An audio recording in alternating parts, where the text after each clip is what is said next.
روزے کی حالت میں جب سخت گرمی ہوتی ہے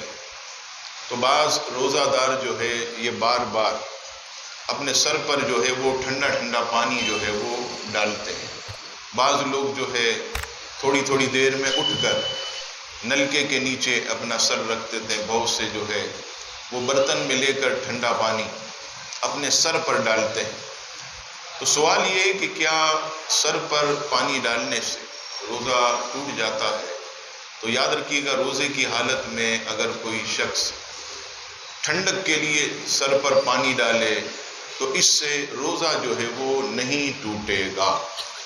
اسی طرح روزے کی حالت میں کچھ لوگ تھوڑے وقفے سے کلی کرتے ہیں تاکہ منہ جو ہے وہ تر رہے، خشک نہ ہو۔ تو یاد رکھیے گا کہ روزے کی حالت میں بار بار کلی کرنے سے بھی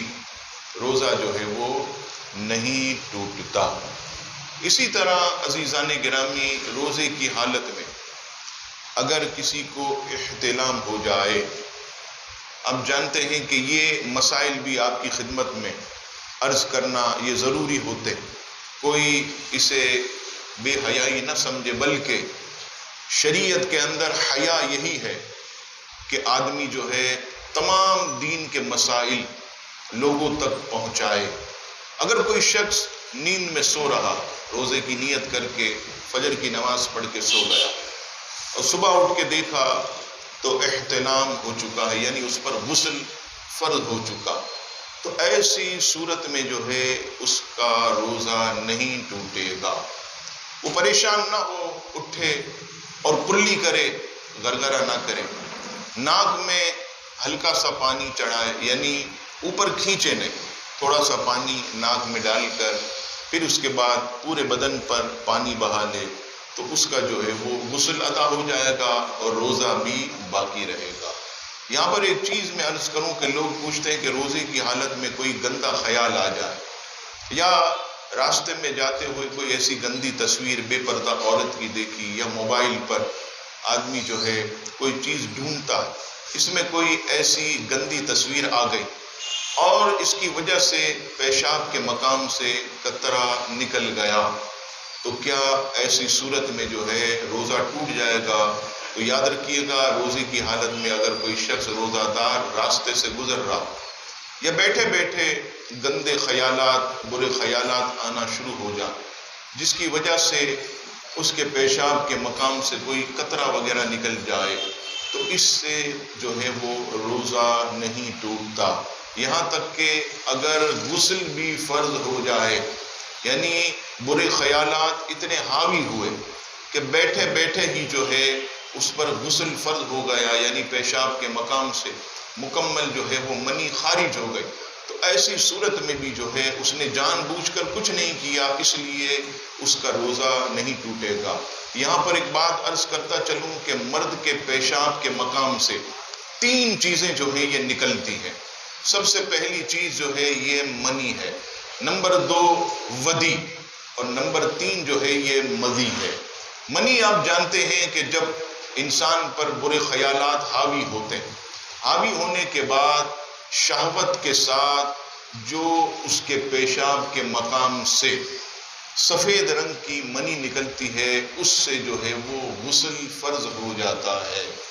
اور جو میں نے پہلے عرض کیا کہ روزے کی حالت میں اگر مکمل طور پر بیٹھے بیٹھے گندے خیالات آئے اور پیشاب کے مقام سے منی مکمل خارج ہو گئی تو اس سے روزہ جو ہے وہ نہیں ٹوٹے گا۔ اچھا، دوسری چیز جو ہے وہ ہے ودی۔ یہ بھی منی کی طرح جو ہے چکناہٹ والی چیز ہوتی ہے جو مرد کے پیشاب کے مقام سے نکلتی ہے۔ وہ اس طرح ہوتا ہے کہ جیسے مثال کے طور پر کسی شخص نے جو ہے کاٹن وغیرہ اٹھائے، وزن وغیرہ بہت زیادہ وزنی سامان اٹھایا تو اس کے پیشاب کے مقام سے ایک قطرہ نکلتا ہے جو بالکل چکنا ہوتا ہے، اسے کہتے ہیں ودی۔ یا بعض اوقات جن کو جریان کی شکایت ہوتی ہے تو پیشاب کرنے کے بعد ان کے پیشاب کے مقام سے کچھ قطرے نکلتے ہیں، پاخانہ کرنے کے بعد کچھ قطرے نکلتے ہیں جسے ودی کہتے ہیں، تو اس سے بھی جو ہے آدمی پر غسل فرض نہیں ہوتا، البتہ وضو جو ہے یہ ٹوٹ جائے گا۔ مثال کے طور پر کوئی اوپر سے کسی نے چھلانگ ماری اور چھلانگ جیسے ہی ماری تو آپ نے دیکھا ہوگا کہ کوئی قطرہ پیشاب کے مقام سے نکلتا، تو اس سے بھی جو ہے نہ روزہ ٹوٹے گا نہ ہی غسل فرض ہوگا، بلکہ پیشاب کے مقام کو دھو کر وضو کر کے نماز کے لیے آ جائے۔ اب آئیے تیسری چیز مزی۔ مزی کیا ہے کہ جب انسان کہیں بیٹھا ہو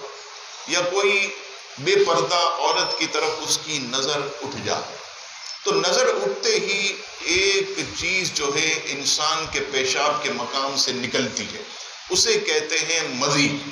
مزی کے نکلنے سے جو ہے نہ غسل فرض ہوتا ہے نہ ہی روزہ ٹوٹتا ہے، لیکن وضو جو ہے وہ ٹوٹ جائے گا۔ یعنی اگر کسی کو گندا خیال آ جائے، برے وسوسے آئیں، راستے سے گزر رہا، کوئی بے پردہ عورت پر نظر پڑ گئی اور اس کے پیشاب کے مقام سے مزی نکل گئی، تو اس سے جو ہے اس کا وضو ٹوٹ جائے گا۔ غسل جو ہے یہ فرض نہیں ہوگا، وہ اس پیشاب کے مقام کو دھو لے، وضو کرے اور مسجد میں حاضر ہو جائے۔ اسی طرح روزے کی حالت میں آپ جانتے ہیں کہ بہت بے حیائی کا دورہ ہے، نوجوان جو ہے اپنے آپ کو سنبھال نہیں پاتے۔ اس میں ایک بیماری مشت زنی، کہ اپنے ہاتھوں سے اپنی جوانی کو ضائع کرنا، یہ ایسی خطرناک بیماری جو ہمارے نوجوانوں میں عام ہو گئی۔ آپ جانتے ہیں کہ یہ میڈیا کے اوپر یا سوشل میڈیا کے اوپر جو گندی اور بری تصویریں، اور اس کے علاوہ نوجوانوں کا ایسے لوگوں کے ساتھ بیٹھنا، فلمیں دیکھنا یا برے لٹریچر پڑھنا، اس کی وجہ سے ہمارے کئی نوجوان جو ہے، ایک نہیں بلکہ لاکھوں کروڑوں کی تعداد میں جو ہے یہ مشت زنی کی بیماری میں مبتلا۔ مشت زنی میں نے عرض کیا کہ اپنے ہاتھ سے اپنی جوانی کو ضائع کرنا، اپنے جسم کی طاقت، مادہ منی، یہ اپنے ہاتھ سے خارج کرنا۔ رسول اللہ صلی اللہ تعالی علیہ وسلم نے اپنے مبارک ارشاد میں فرمایا کہ جو مشت زنی کرتا ہے اس پر لعنت ہے، وہ ملعون ہے۔ اور فرمایا حدیث شریف میں کہ مشت زنی کرنے والا جب قیامت کے دن آئے گا تو یہ جو اس کے ہاتھوں کی ہتھیلیاں، یہ تو ابھی اتنی چھوٹی ہیں، فرمایا کہ جب یہ آئے گا تو اس کے ہاتھوں کی ہتھیلیاں جو ہے، حاملہ عورت کا پیٹ کیسے پھول جاتا ہے، جب کسی عورت کے پیٹ میں بچہ ہو تو اس کا پیٹ کیسے پھول جاتا ہے، اس طرح رسول اللہ صلی اللہ علیہ وسلم فرماتے ہیں قیامت کے دن جب یہ آئے گا مشت زنی کرنے والا تو اس کے ہاتھ کی ہتھیلیاں ایسے گھابن یعنی حاملہ عورت کے پیٹ کی طرح پھولی ہوئی ہوں گی، اور روز محشر بدنامی ہوگی کہ یہ وہ شخص ہے کہ دنیا کے اندر اپنے ہاتھوں سے اپنی جوانی کو ضائع کرتا تھا، مشت زنی کرتا تھا۔ حدیث شریف میں اس کو جلب بھی کہا گیا کہ اس سے جو ہے انسان کا، یوں سمجھ لیجئے کہ